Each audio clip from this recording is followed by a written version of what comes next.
Salam Suksma Angling Dharma kepada semua para sinar dimanapun berada. Semoga Ratu temui kalian semua beserta seluruh keluarga dalam keadaan sehat selalu, dalam lindungan Tuhan Yang Maha Esa. Semoga kalian semua mendapatkan berkah dan berkat dari beliau sesuai karma kalian masing-masing. Dalam video ini Ratu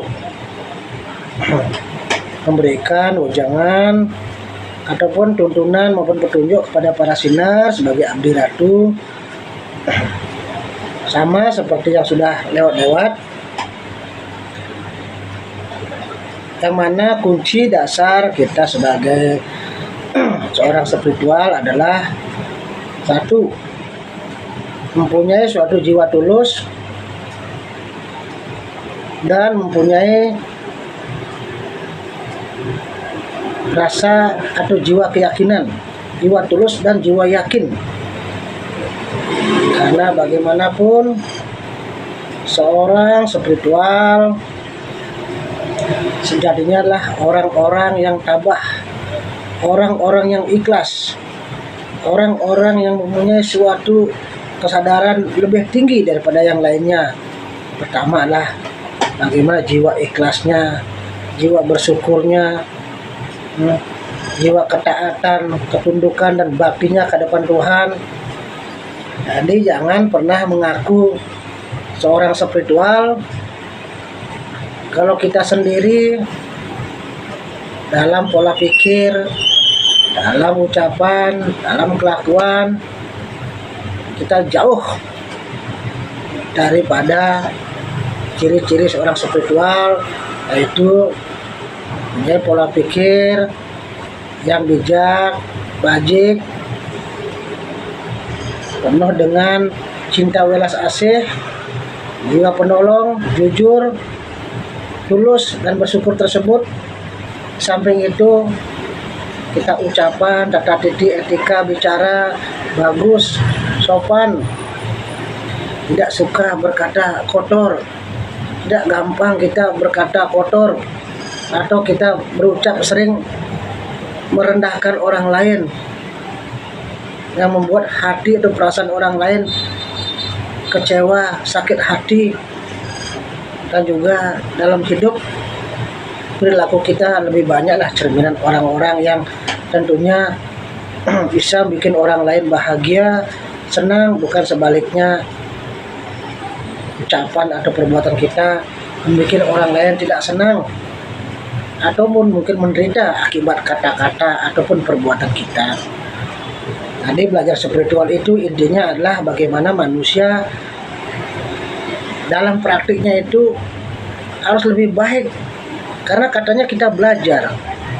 Jangan sampai kita ngaku belajar tapi kita justru menambah sesuatu yang tidak baik. Justru kita sering melanggar sesuatu yang sejatinya hal itu adalah secara lahiriah, etikanya kita tahu itu baik dan benar, kita langgar.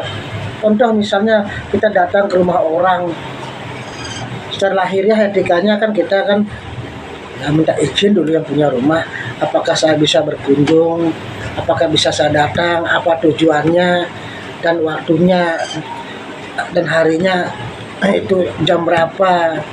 Artinya hal-hal itu contohnya kita tiba-tiba kalau datang ke rumah orang tanpa seizin, sepengetahuan isi rumah dan tujuannya tidak jelas, walaupun ke sana hanya untuk kepentingan pribadi, menceritakan orang lain, itu tidak benar. Bagaimana kita menjadi seorang spiritual kalau hal yang sekecil segampang itu aja kita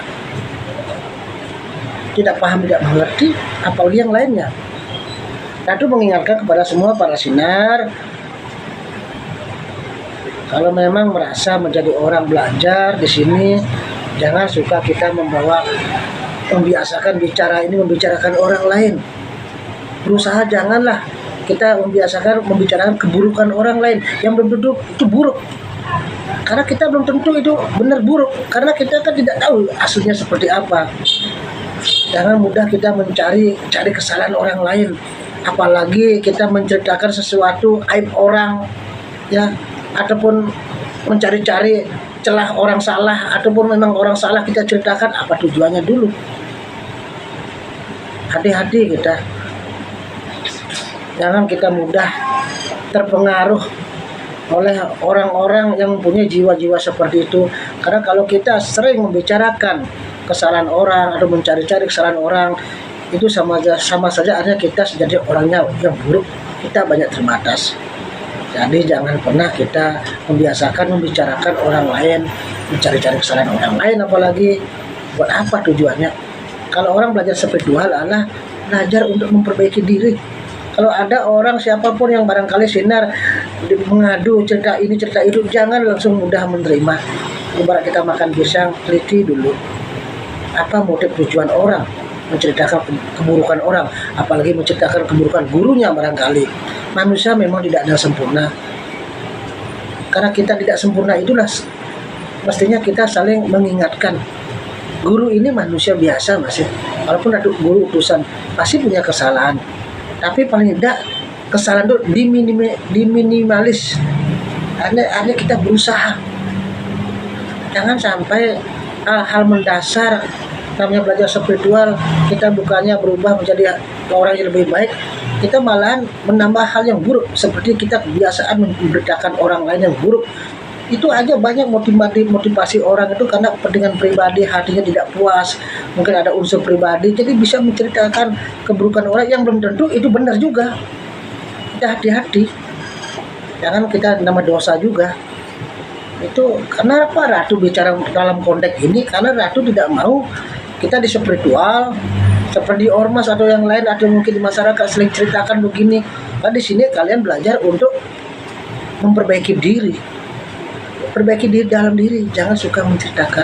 Walaupun kita menceritakan mungkin kekurangan orang atau kekeliruan orang, kita bicarakan mencari solusi. Dan kalau bisa kita beritahu yang bersangkutan, bukan menceritakan hanya untuk kepentingan pribadi biar orang lain percaya, biar mendukung kita, ada benci sama seorang, apalagi kepada gurunya. Ingat itu, tidak boleh begitu. Karena kita semua di sini manusia umumnya semua terbatas, punya kesempurnaan, tidak ada yang sempurna, punya kelebihan kekurangan. Kita saling mengisi lah, sama sinar saling gosok, saling mengisi, saling memberi, saling menasihati. Ada temennya kurang, kita beritahu, kita rembukan. Oh dia punya salah, kita rembukan, bantu mereka.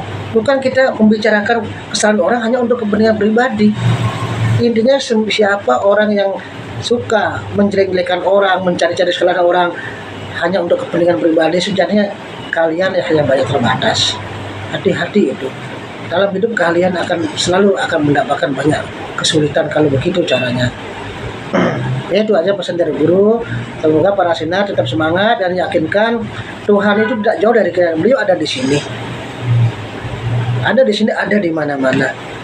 Jadi kita belajar meyakini dulu Tuhan yang ada dalam diri kita dulu, kita suksmain, sembah, baktiin, doain, baru kita menyembah beliau di mana mestinya memang kita berbakti, bersembahyang. Itu harus betul-betul dipahami.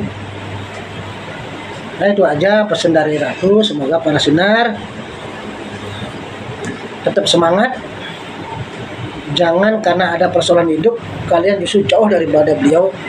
Kita dalam keadaan seneng, susah, seneng, punya, tidak punya, kita harus selalu ingat pada